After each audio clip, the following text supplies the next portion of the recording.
Anissa Coy here with Firehouse Education and this week's Ask Anissa video column. And this week, I actually want to talk with you guys, as the title of this video would suggest, about my recent experience with being evacuated due to wildfire threatening our home and property. You know, I've been doing this for 21 years in this industry, and I have worked through many, many wildfires. I've worked through many, more than I can count, home fires, and helped people through the emotional side of what happens in this scenario. And if you've watched any of my videos, you know how much I preach and teach that this is about us taking care of people in their greatest time of need. Well, I have a whole new perspective on that statement, as I was just recently, personally, for the first time ever, affected by a wildfire. So let me give you a little bit of background of what happened here. Kevin and I were over at our beach house, which is about 9 hours away from our property that we own over in the mountains. And this property is completely carpeted thick with beautiful pine trees. It's a very old growth forest. And this year has been extremely dry. And even though these trees are very beautiful, they are very thick and they are pine trees. So the needles on them are bone dry right now. And it's like literally gasoline waiting for the tiniest of spark or encouragement to catch fire. So what happened was a fire that they called the Ford corkscrew fire broke out in a canyon about 20-25 miles away from our place. So we weren't really concerned about it. It started on Sunday morning. By Monday at 2 o'clock, our daughter called us and said, "Mom, are you paying attention to this fire?" And I said, "Yes, honey, I'm watching it." She said, "Well, it just shifted. The winds did. It's literally heading right at your place." So as you can see on this diagram here, this was a wind app that I downloaded. And so when I looked at that, you could see that the fire is directly heading, being pulled by the wind to literally right over the top of our house, like in the middle of it, and our property, our 32 acres. And the winds were about 15 miles an hour. So it was spreading very, very fast. And at this point, it was 0% contained. So there was no containment. The fire was just doing whatever it wanted to do. And they were evacuating people everywhere. So they put up what's called a level 2 evacuation at that point that was about 1 mile as the crow flies from our property. So the fire was about 10 miles the other side of that line. So at this point, we're about 11 miles that the fire is from our property. And in that entire 11 miles, all pine trees that were very bone dry, again, loaded with these pine needles that are like gasoline. So that fire could rage through there very quickly. Anyway, long story short, we definitely decided, even though we're a mile over the stage 2 evacuation line, we were getting out of there. Now, stage 2 means you need to prep. You need to get animals, maybe places for your animals to go. You need to maybe voluntarily just leave and go somewhere else because there is definite danger there, and you should be making plans to evacuate level and be able to do so in like 20 minutes. Evacuation level 3 is get out now, danger imminent. So I wasn't waiting. We were only a mile over that border, so we went. I've watched this too many times in my career, jump a line really fast, and it could have been to our place in minutes. So as Kevin and I make a very long 9-hour drive home, frantically wondering if we would have a place left, our children took 5 hours to evacuate our place and all of our animals and family photos and that sort of thing. It was quite a process, and it was incredible, the emotions that hit me when this was going on. I felt out of control. I felt completely like all of my personal life, like everything was just out there because I wasn't there and someone else had to go through my things and be determining for me, when without me laying eyes on the stuff, what's important to me and what do I get to keep potentially, because everything else could burn down.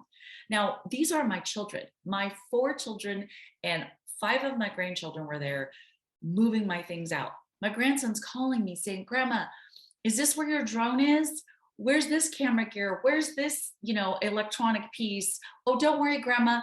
I got your Kindle." And he's going through the dresser drawers in my bedroom so that he can get all of the electronic things that I may have around there. And even though this is my family and people that I love and know, close and intimate, I felt so invaded.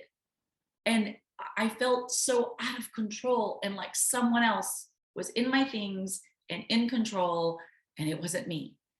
And I've never felt so vulnerable in my life. And this was with my family doing this for me. These were my children who I, again, know intimately and trust with anything that I have. Can you imagine if those were strangers, people that I was relying on to go in and handle and care for my things? Now, maybe it wouldn't have been in the middle of wildfire, you guys. Maybe it would have been after a house fire. And there's strangers that I need to let into my home and go in my bedroom and get in my medicine cabinet and my dresser drawers. I've done this for people, you guys. I've been that person elbow deep in someone's personal belongings, going in there and digging for grandma's wedding ring or hoping that I can find, that only photo that exists of grandpa before he passed away. And to think about the fact that I could have had strangers in my home, people I don't know, going through my things that I had to put trust in because I had no hope otherwise. Just really devastated me. It's very difficult for me to put it into words how it made me feel. Now, on the flip side, backtrack a little bit. Obviously, I'm sitting here talking with you with a bit of smile on my face. We had very good outcome. After my children got everything out, they actually were hosing a garden hose.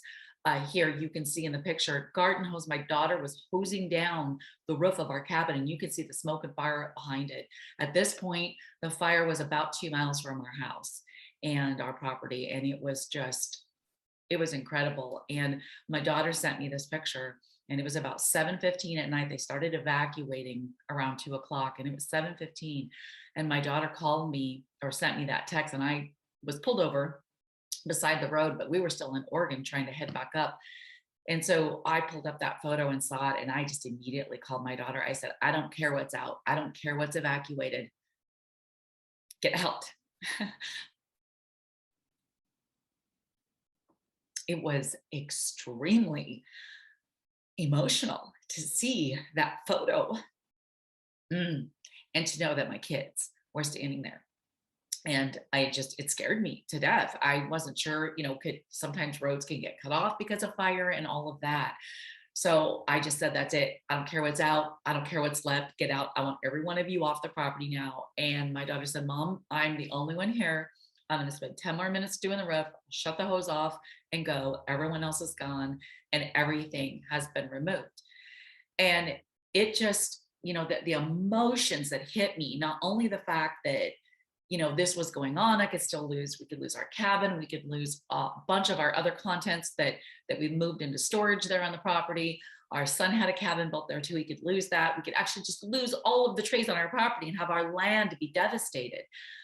But the thought that my kids were there and my grandchildren, and they were moving those items out, and in amongst that kind of danger, it just really shook me up. And then we got home, actually got back to the area about 1 o'clock in the morning, stayed in the hotel because we didn't feel it was safe to be there. The next day, as you can see here by these pictures, there was ash all over the deck where our new house is about to be built. There was ash all over the patio furniture and all over our driveway. So this fire got real close, and it could have definitely burned at our place down. And here's a little excerpt that I want to show you of a video that really captured my emotion. And this was that morning. We showed up Tuesday morning. It was 7:15. Remember that my children left the property and everything was evacuated. And we didn't know if our property would be there the next morning. And this was the next morning, 8:30 when we got there. And here was what the video that I shot, talking about what I saw and what I found. About 2 o'clock, our daughter called. She said, "Hey, Mom, Tum Wildfire. It's heading right at your guys' place." And our kids started evacuating. The fire is burned about 11,000 acres at this point, and it has been almost 2 days that it's been going. It started in a barn full of hay. It is 0% contained, literally heading toward our place. Wind has picked up, and the fire's moving again in our general direction. So, you know, this is so crazy. I can't even tell you the range of emotions that are going on here. Last night when the kids were here, they were sending me pictures and going, "Mom, oh my gosh, you like would not believe what the place looks like here. How scary. The smoke is just like billowing up over the back of your cabin. It looks like your cabin's on fire right behind it." Where I'm standing right here, this is our house site. This is where we've leveled out to start our foundation. But this is the scary part. So that's north of us. And I don't know, can you guys see how that's black smoke? Or that's where the fire has picked back up and heading back this general direction. There is ash all over the place. I don't know, can you see that? See those huge pieces of ash? Look at that. And this is all over the ground out here. Last night, the kids were actually hosing down the roof of our house. And then our son Cameron has a cabin here that he's built as well. And they were washing that down here on our patio set. You can see, you would think after 21 years of being in this industry and working with people that have experienced or are experiencing a fire situation that I would be, I don't know, maybe a little more prepared for this, but I cannot believe how stressful this has been. Unsettling, I guess you could say. Yesterday, knowing that I'm literally 9 hours away from my house and that my children whom I love and trust with everything, right? My family was in my home and going through all my things to make sure that they got all of my important things out in case the fire did come through and burn everything down. And I can't believe how invasive that felt, how out of control that I felt in this circumstance. And that was with people that I know intimately. So I shared this very personal and very intimate experience with you all because I just want to say that I pray and I hope that none of you ever have to go through something like this. I mean, ours turned out so great and so wonderful. And really, we had no damage. There wasn't even minimal damage. We had none. We had a little bit of ash on the driveway. But the emotional and mental distress that this caused Kevin and I and our children is very difficult to put into words. And I am actually grateful in so many ways for this experience.